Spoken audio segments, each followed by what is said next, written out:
Christmas time draws even our most absent churchgoers to the pews every year. WIFR News reporter Sydney Stoffregan talks to religious leaders about the hope that brings people back to church every year at this time.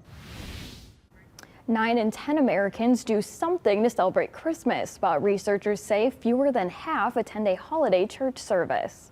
It's remarkable what this time of year brings out. For many, it's hope. According to 28% of religious leaders, Christmas Eve is one of the most highly attended services and renews people's spirits. Rachel Perkins-Gama with Zion Lutheran Church says it's hard to feel sad in a place filled with so much goodness. People that are experiencing loss of loved ones or separation from family or friends or any kind of grief that people go through, you feel it especially intense in this time. Reverend Dan Herman expects nearly 200 people to fill the pews of First Congregational Church of Beloit on Christmas Eve. That's a 400% increase from a typical service. They want to feel grounded.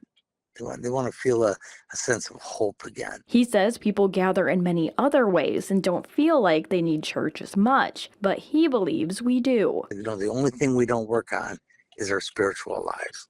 We're spiritual beings in physical bodies, and we forget to work on our spirituality. 56% of adults who do not attend church say they would if they were invited. You don't have to participate fully or understand, but you begin to get that feel of things. Catholic Bishop David Malloy says attendance dropped when COVID hit. He says it's up to people like him to bring people back. We need to, ourselves as Catholics, work on among ourselves, evangelizing, talking to other Catholics, reminding, come back because this is such a great good. There is so much hope here.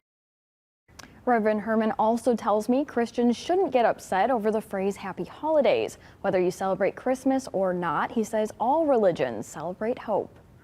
Thank you, Sydney. And many churches around the state line plan Christmas Eve services. Just check their websites or Facebook pages for more details.